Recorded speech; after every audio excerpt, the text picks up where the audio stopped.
Espíritu Santo, y a su letra dice así: cuando llegó a donde estaban los discípulos, vio una gran multitud alrededor de ellos, y escribas que disputaban con ellos.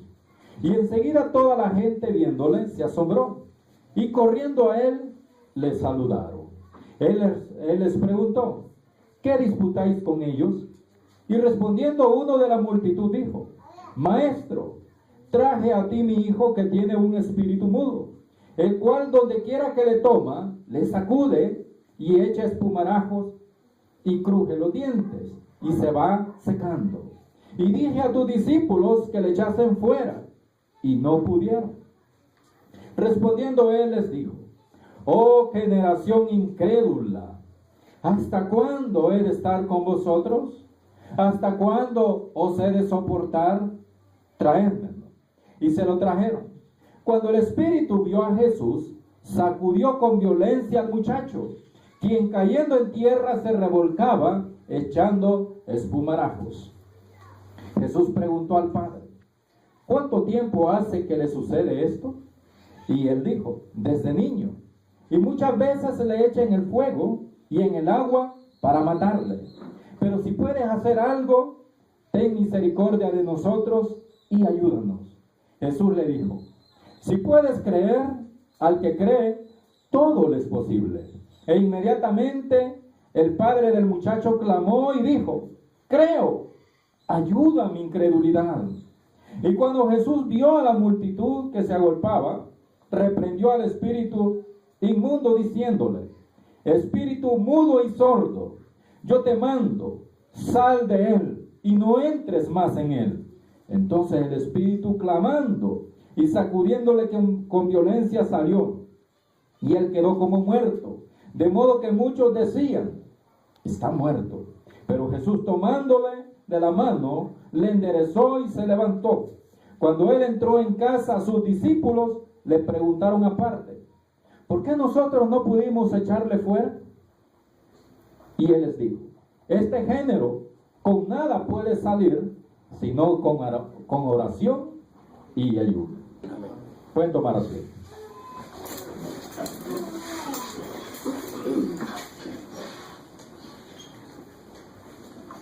Voy a predicar en esta mañana bajo el tema 5 observaciones en Marcos 9, 14 al 29.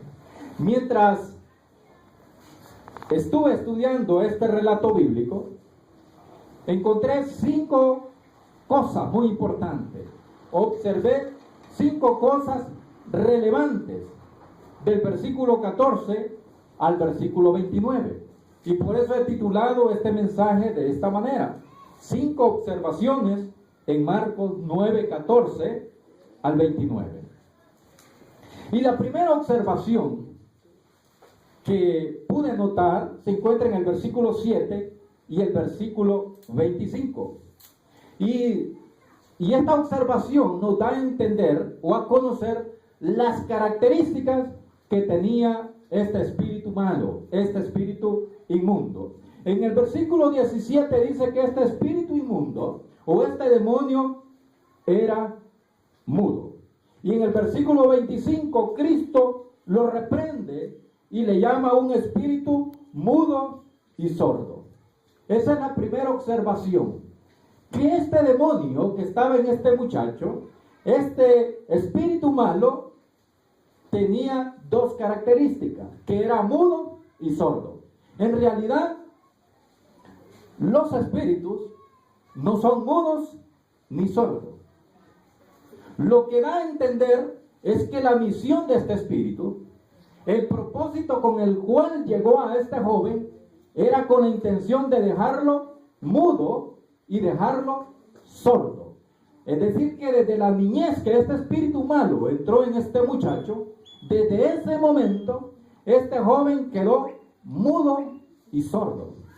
No pudo hablar y tampoco podía escuchar. El propósito entonces de Satanás, al enviar este espíritu para que poseyera este cuerpo, era imposibilitar a este joven, impedirle que él se pudiera relacionar con las personas. Una persona que no puede hablar, que no puede escuchar, no puede relacionarse con las demás personas. Es decir, ha perdido dos de sus sentidos muy importantes, que es el habla y la audición. Sin estos dos sentidos, para nosotros se nos vuelve imposible relacionarnos con las personas. Aún hasta para poder hacer algo se vuelve imposible poder comunicarse con los demás. Muchas personas, entonces, que son tocadas por el mal, que son tocadas por espíritus malignos, que son tocadas por el enemigo, hermanos, pueden sufrir consecuencias. Y a esto no se le puede llamar como enfermedad. El médico puede llamarle de una manera, la ciencia puede catalogarle de una manera, pero en este caso que aparece en la Biblia, este joven no nació mudo, no nació sordo. En un proceso o en un tiempo de su vida llegó a quedar sordo y no podía hablar tampoco, porque Satanás había llegado a la vida de este joven. El diablo mandó un espíritu con un propósito, dañarle la vida. Mandó con un propósito a este espíritu, y es hacer de la vida de este hombre miserable. La vez pasada leíamos y estudiábamos que habían espíritus de mentira. Tal vez ustedes recuerdan. Habían espíritus de mentira, demonios con el propósito de hacer que la gente mienta. Pero en este caso también hay espíritu de mudez y de sordera, con el propósito de que la persona no hable y con el propósito de que la persona no escuche. Esa es la primera observación, que este espíritu tiene características de mudez y sordera. Y como entró en este muchacho y ya llegó a la vida adulta, no podía hablar ni podía escuchar. La segunda observación la encuentro en el versículo 18, y es la condición en la que estaba este joven. Versículo 18 dice: el cual, donde quiera que le toma, le sacude y echa espumarajos y cruje los dientes y se va secando. Y dije a tus discípulos que le echasen fuera, y no pudieron. La condición en la que este espíritu tenía este joven. ¿Cómo estaba la condición de este hombre? No solamente estaba sordo, no solamente estaba mudo, sino que físicamente estaba afectado. Padecía de una enfermedad. Yo creo que ustedes identifican la enfermedad que este varón tenía, y es que padecía de epilepsia. Dice que el diablo o el demonio le sacudía, es decir, que este joven convulsionaba. Cuando lo sacudía, convulsionaba y echaba espuma por la boca. ¿Cuántos de ustedes han visto a personas que padecen de epilepsia? Esa es la acción, ¿verdad? Empiezan a convulsionar, cae al suelo, es decir, pierde el conocimiento, cae al suelo y comienza a convulsionar y a echar espuma por la boca. Esto es lo que le pasó a este joven cuando este espíritu malo entró en su vida. También le provocó una enfermedad en él, a lo que conocemos en este tiempo como epilepsia. Y dice que crujía los dientes, ¿sí? Mordía fuertemente. Y otra cosa dice la Biblia, que él se iba secando. Es decir, que su cuerpo se iba gastando. Su cuerpo se iba poniendo flaco, delgado, de manera que ya lo tenía, hermano, casi acabado. En esta condición se encontraba este joven cuando este espíritu entró a su cuerpo. ¿Cuál era el propósito de este demonio realmente? ¿Cuál era el propósito al entrar a este cuerpo? Ese es la tercera observación. La encontramos en el versículo 22. Muchas veces le echan en el fuego y en el agua para matarle. ¿Cuál era el propósito de este demonio al entrar a este cuerpo? Matarlo. En muchas ocasiones dice que este espíritu intentó quemarlo. En muchas veces intentó ahogarlo, pero no había podido a este momento, con el propósito de matarlo. El diablo vino para hurtar, matar y destruir, dice la Biblia. Ese es el propósito del diablo. Y hay personas que no creen que el día de hoy existen posesiones. Hay personas que no creen que el diablo puede tomar control de una persona. O si no, lea lo que pasó con Judas, que dice que cuando comió el bocado, el día que estaba cenando, el diablo entró en él, dice la Biblia. Y si entró en uno de sus apóstoles, ¿por qué no pensar que puede entrar en una persona común y corriente? ¿Por qué no pensar que un espíritu puede entrar en la vida de una persona con el propósito de hacer la vida imposible, de atormentarlo, de hacerle sufrir, de oprimirlo y, ¿por qué no decir, de matarlo? Porque ese es el propósito del diablo, llevar a la persona a la tumba. Por eso envía sus demonios para que hagan esa obra. Intentó matarle, ahogándole y quemándolo. Los fuegos en aquellos tiempos, en los tiempos bíblicos, no existían fogones así como los que vemos nosotros. No existían estufas eléctricas. Los fuegos se hacían en el suelo. Hacían un agujero y metían leña ahí y estaba la fogata. Así cocinaban. Entonces lo tiraba ahí. Solo esperaba el demonio que él estuviera cerca del fuego y lo atacaba para que se quemara. ¿Cómo no andaría el cuerpo de este joven? Cicatrizado de tantas veces que este demonio intentó quemarlo. ¿Puede imaginar usted que tenga un familiar? Usted no puede dejarlo solo en un río. Usted no puede ir a bañar con él y descuidarse de él. Porque el diablo intentó ahogarlo muchas veces. Pero ¿por qué será que no lo ahogó? ¿Por qué no logró matarlo, hermano? Quiero que usted me ayude a pensar. ¿Por qué si en muchas ocasiones intentó quemarlo, intentó ahogarlo y no había podido lograr matarlo? Porque Dios tenía un propósito con él. Un día Cristo aparecería en su vida. Y para que se manifestara la gloria de Dios, Dios evitó que el diablo cumpliera sus propósitos a través de este demonio, a través de este espíritu.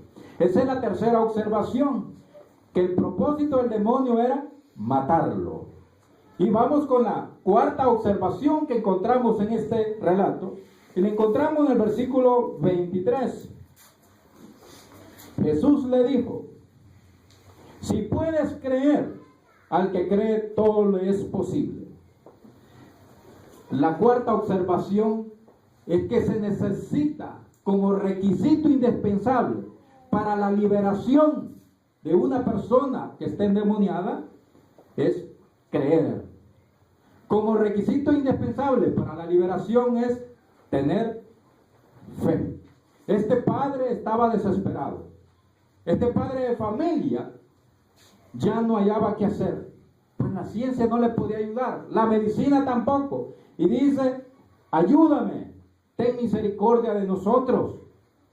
Tener a un hijo en esta condición, tener a un hijo que padezca de esta enfermedad, tener un hijo al cual usted le habla y no le escucha, tener un hijo que él quiere decirle algo y usted no le entiende porque él no se puede comunicar con usted, es difícil.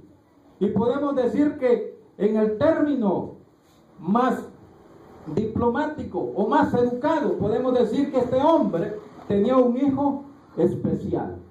Pero la Biblia no dice que este hombre tenía un hijo especial. La Biblia dice que este hombre tenía un hijo endemoniado. Eso es lo que dice la palabra de Dios. Así lo señala, porque Dios no le gusta dar mucha vuelta, ni tampoco cambiar la realidad de lo que está sucediendo en la vida de las personas. Dios quiere que sepamos las cosas que están pasando tal como están pasando para poder tratarlas. Si usted encuentra la raíz del problema, va a poder tratarla.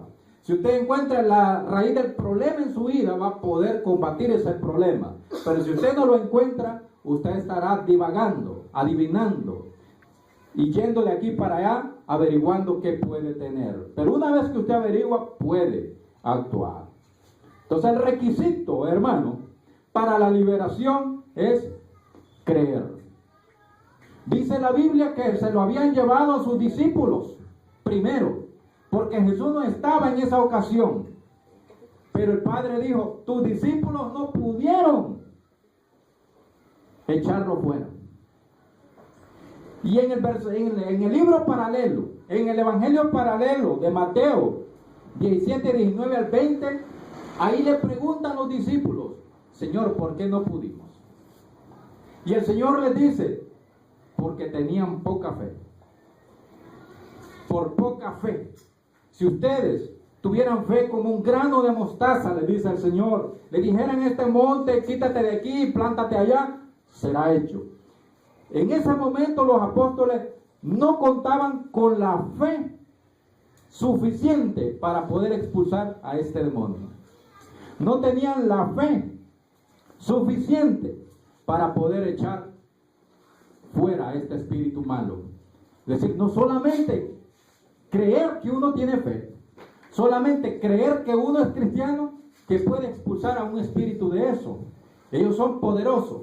Se necesita una fe inquebrantable, una fe que no tenga duda. Aún el Padre no tenía fe y por eso no se pudo efectuar la liberación. Y el Señor dijo, generación incrédula. Todos los que estaban ahí haciendo la rueda para ver qué pasaba cuando los apóstoles iban a hacer la liberación, tampoco creían, dudaban. ¿Y será que lo van a hacer? ¿Será que pueden los apóstoles? No creo que puedan. Cuando hay duda, una mínima duda en las personas, tanto en el enfermo como en las personas que van a orar por el enfermo, si hay una pequeña duda, no ocurre nada. Porque la duda es el arma que el enemigo va a utilizar para que no exista una liberación en la vida de la persona. Y este hombre le dijo a Cristo, exclamó, creo, ayuda a mi incredulidad. Él creía, pero no creía lo suficiente como para que su hijo fuera liberado. Una posesión demoníaca no es una enfermedad, hermanos. No es una enfermedad. Cuando un espíritu en la vida de una persona o en el cuerpo de una persona produce una enfermedad, no significa que es enfermedad. Porque la persona va al médico y el médico no le encuentra nada. Va al médico la persona, le hacen exámenes y los exámenes no reportan nada, no manifiestan nada anormal. Y en algunas ocasiones el médico le dice, usted está bien, usted es que se está haciendo, el problema suyo es psicológico. No, tal vez no es psicológico, sino que no es una enfermedad, hermano. Es producto de una posesión de un espíritu que está allí. ¿Y cómo puede llegar un espíritu a la vida de una persona? De muchas maneras. Una por el pecado. Una persona que anda viviendo en sus delitos y pecados es un prospecto para el enemigo. Una persona que visita a los brujos es prospecto a que un espíritu se posesione. Una persona que le hace un maleficio, los demonios pueden llegar ahí con ese maleficio. Que le hace un muñeco, un amarre ahí, y dice, con este amarre te amarro para que me ames para siempre. Ese muñeco no tiene ningún valor. Pero ¿por qué ocurre? Entonces, porque van los demonios a ejecutar esa labor, a ejecutar ese hechizo. Y por eso es que dice la persona, funciona, me curó. Es el diablo mismo que está ahí. Son los demonios que están ahí. la gente no se da cuenta que más bien está atrapada, está acorralada, está encadenada. Tanto el que hace como el recibe están encadenados. Son propiedad del enemigo. Y el enemigo puede hacer con ellos lo que él se le antoje. A menos que Cristo rompa las cadenas. Solo Cristo puede romper toda obra del diablo. Y la última observación la encontramos en el versículo 29. Y les dijo: este género con nada puede salir, sino con oración y ayuda. La última observación que encontramos en este relato es que se necesita una preparación anticipada. Una preparación anticipada para poder hacer una liberación. No podemos ir con las uñas a tratar de liberar a una persona, porque estos espíritus se pueden volcar contra uno, ¿verdad? Yo siempre pienso y creo que cuando una persona en desesperación le dice: hermano, venga a orar por mí, venga a orar, hermano, necesito, uno tiene que saber realmente de qué se trata, ¿verdad? No tirárselas de valiente o de super cristiano, ir así sin preparación, porque es cristiano, es cierto, pero no va, hermanos, a echar cualquier cosa. No es un pollo que va a echar del corral, ¿verdad? Va a echar nada menos que a los mensajeros del diablo, que tienen poder, ¿verdad? Y estos personajes, estos ángeles caídos, se pueden volcar contra uno y puede ser peligroso. Vamos a ver un caso, sin perder la lectura, allí en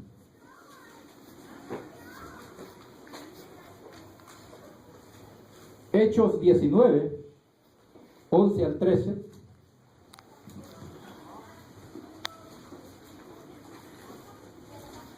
Hechos capítulo 19, 11 al 13 dice. ¿Lo tenemos, hermanos?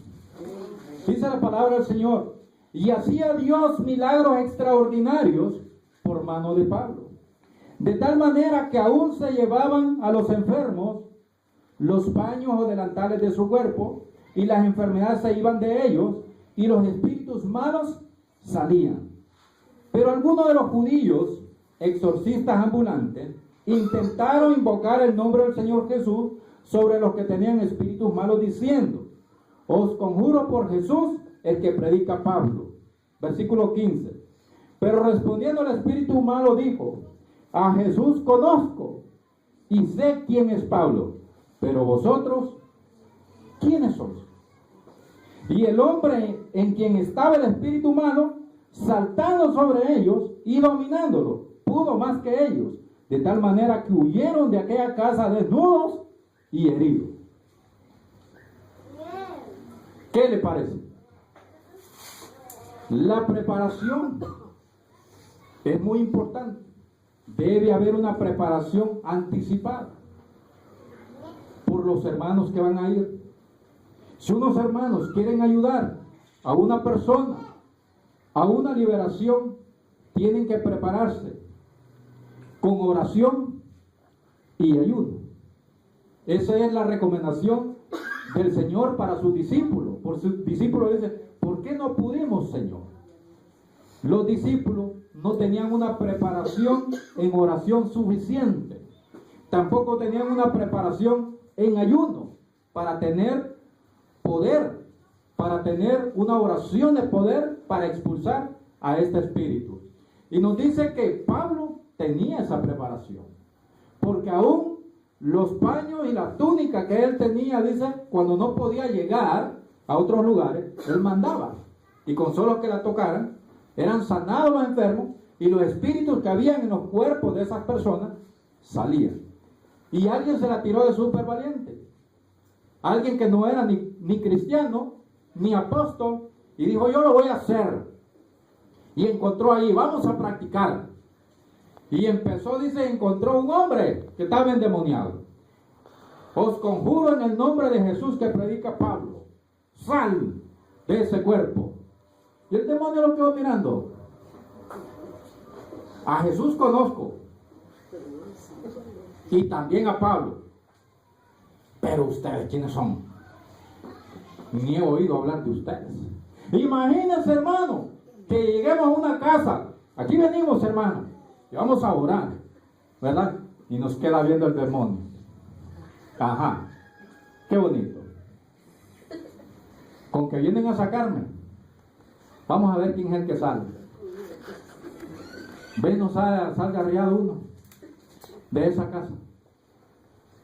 Porque los demonios temen y tiemblan, pero aquel que anda de una manera preparada espiritualmente, con solo que entre a la casa, los demonios van a sentir la presencia del Espíritu, porque la persona va a estar bajo la cobertura del Espíritu, va a estar protegido por el Señor. Y dice que este espíritu malo los quedó mirando, hermano, y saltó.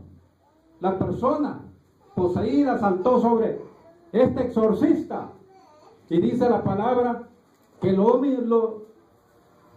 dominó a las personas. Los dejó todos aruñados.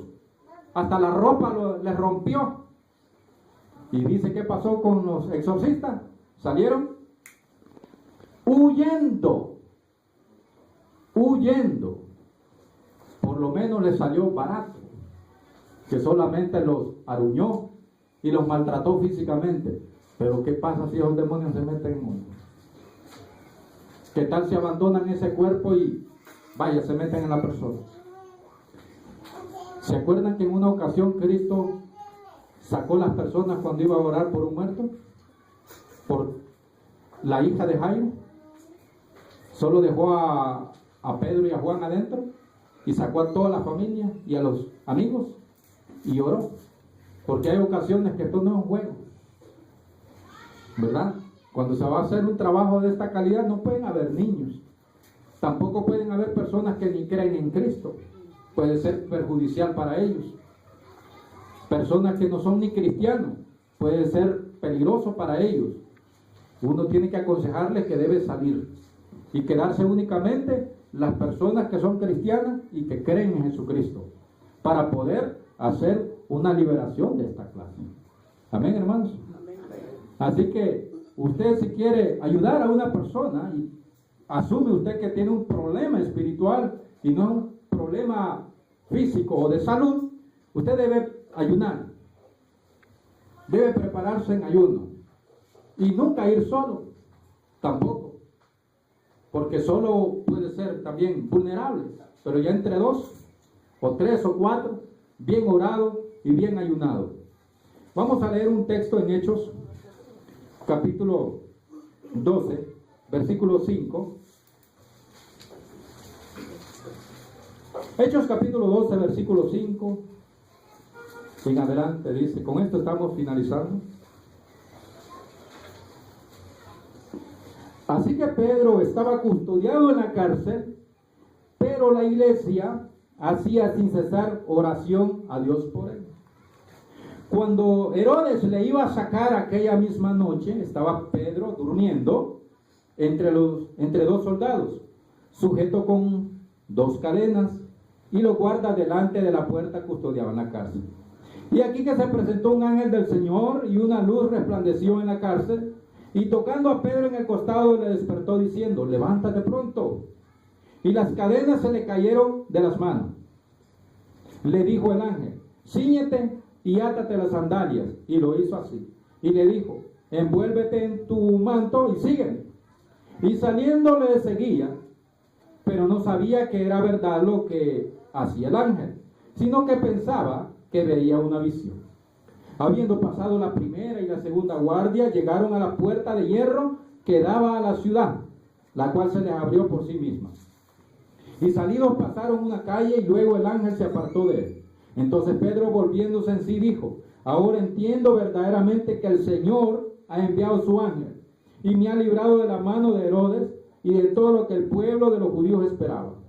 Habiendo considerado esto, llegó a casa de María, la madre de Juan, el que tenía por sobrenombre Marcos, donde muchos estaban reunidos orando. La preparación es muy importante, hay que orar. Pedro estaba preso en la cárcel, pero la iglesia no dejó de orar en ningún momento por él.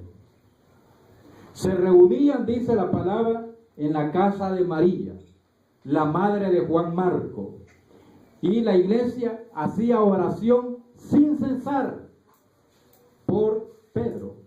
Estaban en constante oración. No dejaron de orar hasta que vieran la mano de Dios respondiendo. No dejaron de orar hasta que Pedro fuera liberado. Y Dios mandó su ángel debido a las peticiones de aquella iglesia. Cuando la iglesia se une en oración en favor de un hermano, la oración tiene poder, hermano. La oración tiene un poder sorprendente que hace mover la mano de Dios, y los espíritus de Dios van y hacen la obra de lo que usted está pidiendo. Pedro no tenía esperanza de salir, y dice que no lo podía creer lo que estaba pasando. Creía que era una visión, y ya casi estaba en la calle. Ya lo había sacado el ángel sin golpear a nadie, sin herir a nadie, Dios, ¿verdad? Sin lastimar.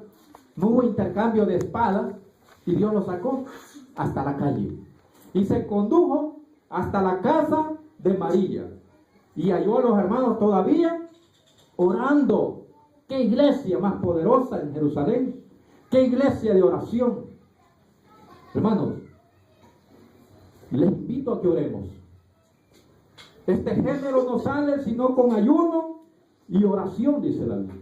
Pero no una oración de 3 minutos o una oración cada 8 días. Tiene que ser oraciones constantes, todos los días, orando por el mismo caso, orando por la misma persona. Y en corto tiempo, cuando menos acordemos, vamos a ver a Dios manifestándose sobre esa situación. Amén, hermanos. Amén. ¿Ustedes creen que Dios existe, hermano? Amén. Amén, Dios existe. ¿Creen que los ángeles de Dios existen? Amén. ¿Y los ángeles malvados existen? Amén, también existen. Entonces, no hay que creer la mentira del diablo que le dice a muchos cristianos: yo no existo, yo no me puedo meter en un cuerpo. Eso era antes, cuando Cristo no había muerto, pero ahora ya no lo hago, ahora ya me estoy portando bien. No hay que creer esa mentira. El enemigo sigue trabajando igual, él sigue operando tal como lo ha hecho desde el jardín del Edén.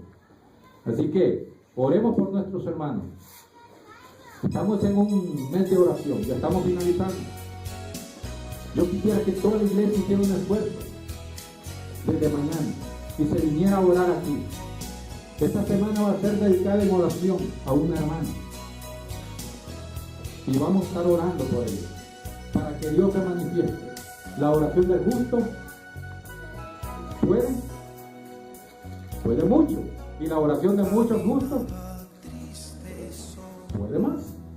Exactamente. Entre más nos unimos, la oración va a tener más poder. En esta mañana entonces les he hablado de 5 observaciones que se encuentran en el libro de Marcos, capítulo 9, versículo 14 al 29. Que Dios le bendiga y Dios le guarde.